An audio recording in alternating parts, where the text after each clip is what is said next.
الدین بختیار کاکی تھے۔ حضرت بہاؤدین زکریا کی دعوت پر ملتان تشریف لائے تھے۔ بابا فرید کا دل اب مطالعے سے اچاٹ ہو گیا، بار بار کتاب کی طرف متوجہ ہوتے مگر ایک لفظ بھی سمجھ نہ آتا۔ آخر آپ نے کتاب بند کر دی اور حضرت قطب کی طرف دیکھنے لگے۔ حضرت قطب الدین بختیار کاکی نے وضو کیا اور نماز میں مشغول ہو گئے۔ بابا فرید نے ایک بار پھر اپنا مطالعہ جاری رکھنا چاہا مگر یکسوئی حاصل نہ ہوئی۔ بار بار حضرت قطب الدین بختیار کاکی کی طرف نظر جاتی اور آپ اپنے آپ سے یہ سوال کرتے، یہ بزرگ کون ہیں اور کہاں سے تشریف لائے ہیں؟ ایسی روشنی تو میں نے کسی انسان کے چہرے پر پہلے نہیں دیکھی۔ اس حصہ ملاحظہ کیجئے۔ الغرض حضرت قطب نے نماز ادا کی اور پھر مسجد کے اس گوشے کی طرف تشریف لائے جو بابا فرید کے مطالعے کے لیے مخصوص تھا۔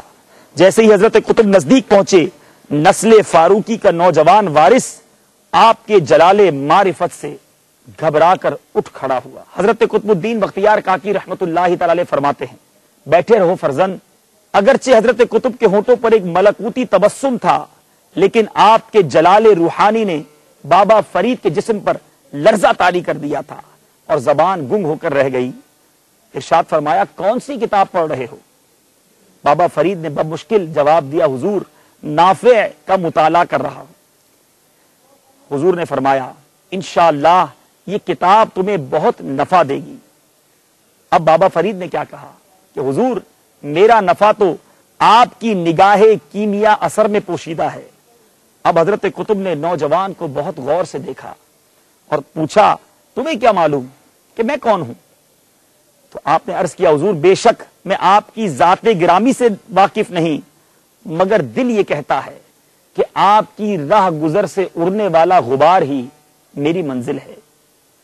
حضرت قطب الدین بختیار کاکی نوجوان طالب علم کے جذبات سے بہت زیادہ متاثر ہوئے اور پھر آپ نے بابا فرید کے کاندھے پر ہاتھ رکھتے ہوئے فرمایا، میں شیخ بہاؤدین زکریا ملتانی کا مہمان ہوں اور انہی کی خانقاہ میں ٹھہرا ہوا ہوں، اگر تمہیں فرصت ہو تو وہاں آ جانا۔ اس کرم نوازی پر بابا فرید کی آنکھوں میں آنسو آ گئے۔ آپ نے حضرت قطب کے ہاتھوں کو بوسہ دیا اور دوسرے حکم کا انتظار کرنے لگے۔ حضرت قطب نے بابا فرید کو دعاؤں سے سرفراز کیا اور اپنے چند خدمتگاروں کے ساتھ حضرت شیخ بہاؤدین زکریا رحمت اللہ تعالی علیہ کی خانقاہ کی طرف تشریف لے گئے۔ اب بابا فرید پر ایک عجیب وارفتگی کا عالم طاری تھا۔ ایک ایک لمحہ گرا گزر رہا تھا۔ رات گزاری، فجر کی نماز پڑھتے ہی حضرت قطب سے ملنے روانہ ہو گئے۔ جب حضرت بہاؤدین زکریا کی خانقاہ میں داخل ہوئے تو وہاں مشتاقان دید کا ایک ہجوم تھا۔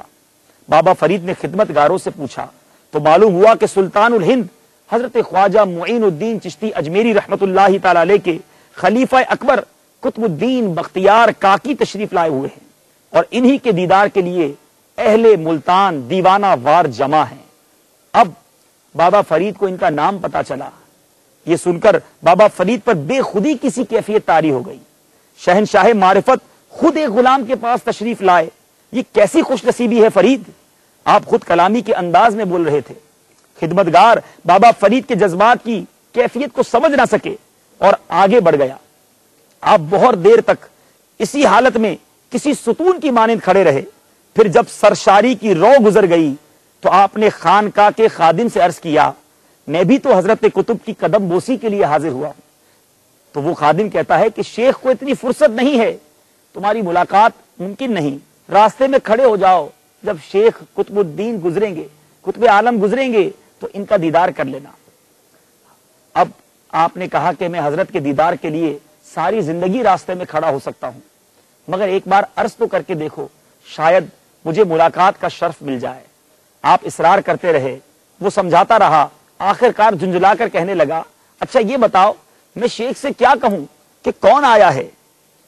آپ نے عرض کیا کہ اتنا عرض کر دینا کہ طالب علم فرید حاضر ہوا ہے۔ خادم کا خیال تھا کہ اس بزم معرفت میں ایک طالب علم کا گزر نہیں ہوگا مگر جب اس نے حضرت قطب کے روبرو ڈرتے ڈرتے بابا فرید کا نام لیا تو آپ نے بڑے والہانہ انداز میں فرمایا، اسے جلدی بھیجو، ہم تو اسی کا انتظار کر رہے ہیں۔ واپس آ کر خادم نے بڑی حیرت سے نوجوان طالب علم کو دیکھا اور کہا، جاؤ شیخ تمہارا انتظار کر رہے ہیں۔ اب بابا فرید لرزتے قدموں کے ساتھ مجلس عرفان میں حاضر ہوئے۔ حضرت قطب الدین بختیار کاکی اور حضرت بہاؤالدین زکریا ملتانی رحمت اللہ تعالی علیہ جیسے بزرگوں کا جلال اور نور کا یہ عالم تھا کہ آپ کی آنکھ نہیں اٹھتی تھی۔ بہت دیر تک سر جھکائے دو زانو بیٹھے رہے۔ حضرت قطب رضی اللہ تعالیٰ عنہ حضرت بہاؤالدین زکریا سے مخاطب ہوئے، شیخ یہ میرا فرید ہے، یہ میرا فرید ہے۔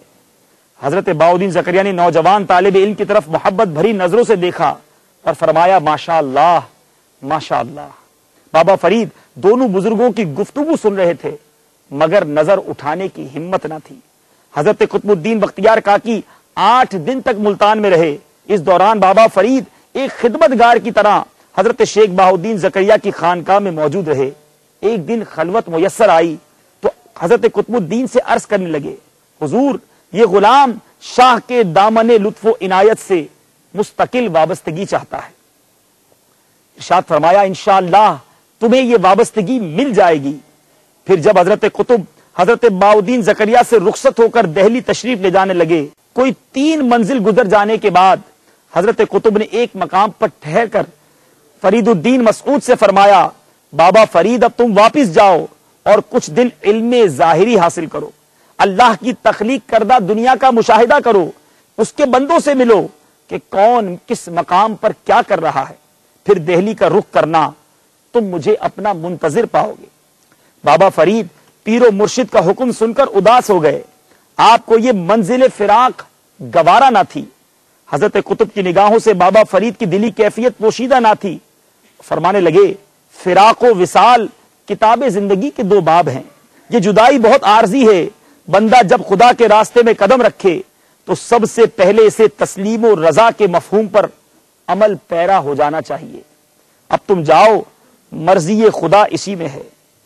بابا فرید دل شکستگی کے عالم میں غمناک آنکھوں کے ساتھ مرشد سے جدائی برداشت کرتے ہوئے واپس تشریف لائے۔ دوسری اہم بات یہ ہے کہ ملتان سے رخصت ہوتے ہوئے حضرت قطب رحمت اللہ تعالی علیہ نے حضرت فرید الدین مسعود کو بابا فرید کہہ کر پکارا۔ یہ معرفت کا ایک راز تھا جسے صرف حضرت قطب ہی سمجھتے تھے۔ آپ کی مستقبل شناس نگاہوں پر یہ راز منکشف ہو چکا تھا کہ ملتان کے ایک مکتب میں دینی تعلیم حاصل کرنے والا نوجوان طالب علم آنے والے زمانے کا ایک بہت بڑا بزرگ بنے گا، اور اسی رعایت سے حضرت قطب نے آپ کو بابا فرید کے لقب سے یاد کیا، اور پھر اسی روز سے یہ لقب دائمی حیثیت اختیار کرنے لگا۔ حضرت قطب کے رخصت ہو جانے کے بعد بابا فرید ملتان سے کوٹوال پہنچے اور اپنی والدہ کی خدمت میں حاضر ہوئے، اور کلثوم خاتون نے تعجب سے پوچھا، مسعود تم وقت سے پہلے کیوں لوٹ آئے؟ کیا تمہاری تعلیم مکمل ہو گئی؟ جواب میں حضرت بابا فرید نے حضرت قطب الدین بختیار کاکی سے اپنی ملاقات کا احوال سنایا، پیر و مرشد کی ہدایت کا ذکر کیا۔ والدہ محترمہ بیٹے کی اس خوش بختی سے بہت مسرور ہوئی اور فرمانے لگی، مسعود مجھے اسی دن کا انتظار تھا۔ خداوند ذوالجلال نے میرے گریائے نیم شب کو سنا، میری دعاؤں میں تاثیر پیدا کی۔ تمہاری بلند اقبالی کا کون اندازہ کر سکتا ہے کہ حضرت قطب الدین بختیار کاکی جیسے بزرگ تم تک خود پہنچے اور تمہیں دولت لازوال سے سرفراز کیا۔ اب تمہاری نجات اسی میں ہے کہ پیر و مرشد کے حکم کی تعمیل خوش دلی کے ساتھ کرو، یہاں تک کہ حضرت قطب تم سے راضی ہو جائیں۔ پھر بابا فرید اپنی والدہ کی دعاؤں کے سائے میں ہندوستان سے بغداد روانہ ہو گئے۔ اس زمانے میں بغداد پہنچنے کا ایک ہی راستہ تھا جو بخارا سے ہو کر گزرتا تھا۔ حضرت بابا فرید پہلے بخارا تشریف لے گئے اور اس کے بعد بغداد معلیٰ کا سفر شروع ہوا۔ اس سفر کے اندر بھی بہت سارے واقعات ہوئے، آپ کی بہت ساری کرامات بھی ہیں، زندگی کے اور بھی بہت سارے پہلو ہیں۔